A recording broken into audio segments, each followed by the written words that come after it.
Welcome guys to a brand new and different video. This is my experience as a rookie sim racer on LFM on Assetto Corsa Competizone.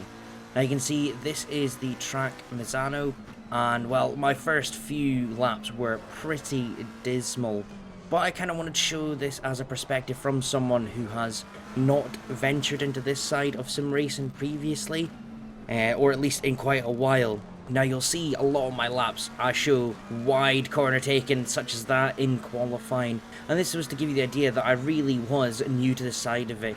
And also, this track I have never raced. This was my third or fourth attempt at a lap. I managed to get a brief couple in before the session started. What we'll cut to though is this kind of flying lap and better cornering really. I could kind of explain where I went wrong and where I went right. It was pretty obvious to me. It's a tricky track.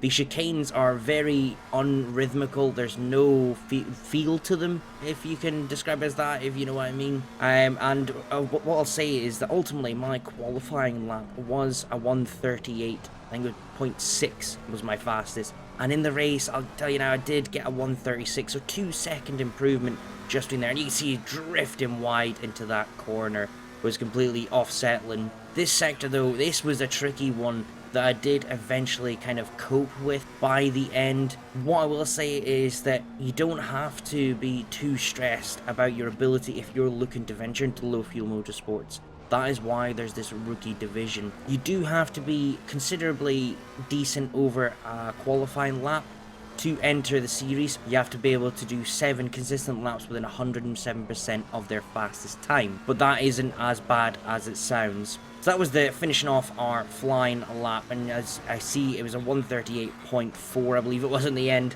But here we go, the start of the race. I got 13th out of 19 cars. I wasn't too displeased with that. This first corner is absolutely insane. I went in a little bit heavy there, but you can see some others really crazy. As you can expect with a mixed ability group, it's going to be tricky. This guy on the right though came off track and back on in my space, and I did think he should have gave up a little bit earlier. But that didn't happen, so I just had to kind of just give him the space if I was to survive. Thing you gotta be careful about on ACC is that penalties will occur whether you are the car at fault or not, to deter people making any incidents whatsoever. This hairpin corner was a big point for me trying to get overtakes done. You can see 3 there battling and 2 went flying. I wasn't getting too involved with that at all. This was moving on to our second lap, and you know, we kind of got our ground now. We'd moved up to 7th from 13th over that lap. It was quite spectacular to see it, and I was a bit concerned that that might be it. You know, we wouldn't see much else. It's a tricky one when you see cars that far ahead to be able to know if you're going to get it right. As we just see the guy behind me, Malgrati, go very deep into that corner. I did think he was going to hit my rear end, but this clip is more to show you guys the battle ahead, and this is what we were aiming for. Once we saw this, there was a bit of a chance. These two guys battled the whole first half of the race for 5th, and you can see them going wheel to wheel in this corner. I definitely didn't master that corner until a good 6 laps in, and you know what, you can take out a lot more speed than that. There is no braking, just lifting until you're through the apex. So now we cut back. This is just a little bit further on in the race, round about the same corners, and you see I've gained about 1.5 seconds to 2 seconds on these guys, and I'm hoping at this point to obviously challenge them. But again, with it being my first race and it being a rookie division, I didn't want to just throw myself at it. You know, I wanted to show I was a kind of respectable driver, as you'd hope others would do for you, as he has still not quite taken enough speed through that corner.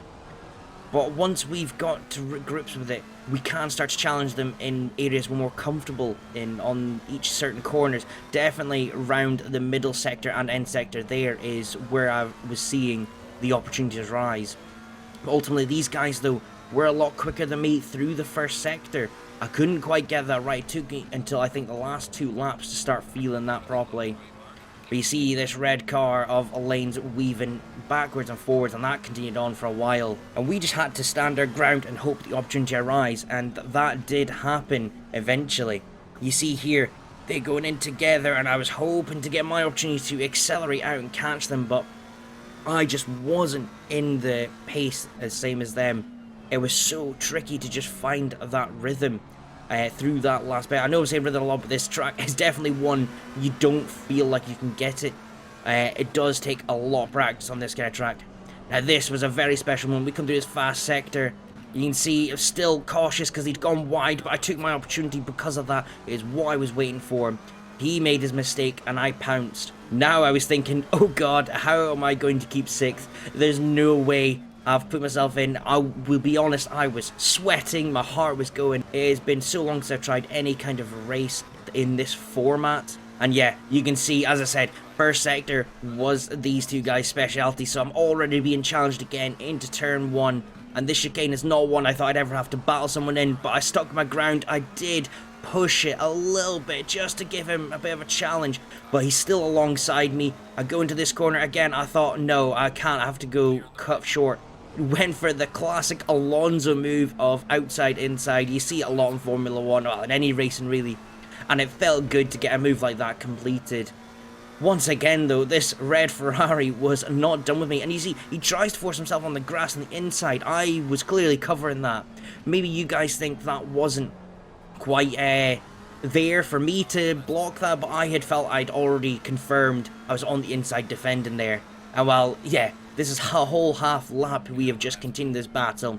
I stuck my ground to the curb. I was not moving that from that inside, so he did obviously get slowed down. But here we go, is an incident. I think I didn't do anything wrong here. I tried to keep to the outside, I left a bit of space, and he hits me and spins. Just a little bit, not enough. Let me know what you guys think of that one, and if there was anything in my fault there.